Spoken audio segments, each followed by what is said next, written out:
This is me in my little private villa with my very own pool, beautiful room, red hot sun. And I was actually just thinking, am I a strong independent woman or am I an absolute loser being here on my own? And then I realised, why would I want the memory of this to be tainted with the fact that I was here with a man who will then be my ex, who probably cheated on me and hurt me, when it can forever now just be a memory of me being in a remote island on my own, at peace, just enjoying time on my own by a pool, reading books. Like, it all just makes sense. Okay, perfect, then stay there. I'm sorry, but if I'm seeing a guy, or if I'm in a relationship, I genuinely want good morning, beautiful texts, 365 days of the calendar year. And I'm sorry, but I don't care if that's asking for too much, or if I'm reaching for the stars. That stuff makes me so happy. And it's so important. It might be a tiny, trivial detail, but honestly, the difference a simple good morning text makes is, in my opinion, quite astronomical. I just wish sometimes men did it more, because I think it gets so easily forgotten. And it's a shame, really, because sometimes the consistency of good morning texts ultimately is what sets you apart from the rest. I'm here to tell you right now, we don't care. Let me tell you. If you ask me what my body count is, are we in year 9? Excuse me.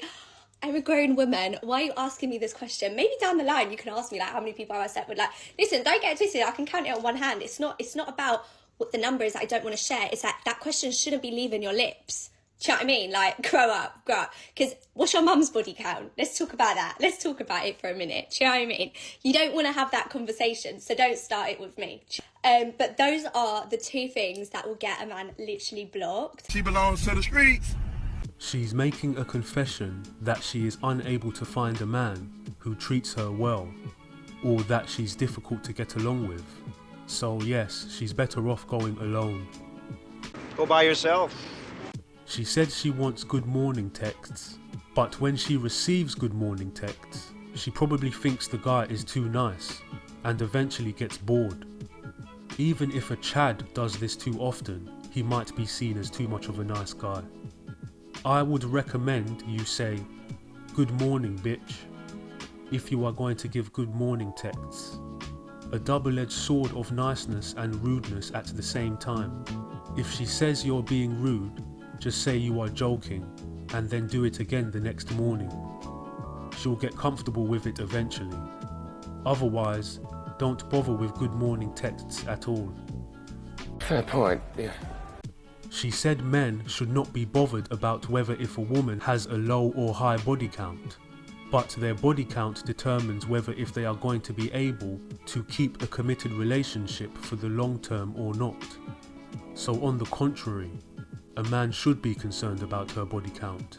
And if you have to ask her after you have established a real connection and trust, before she feels comfortable telling you, she automatically sets herself up for getting her feelings hurt, because after she gets dumped for having a high body count, she would have realised she could have avoided that situation if she was willing to tell her body count straight away, as soon as she met the guy. They're shooting themselves in the foot, let them. Real men of genius.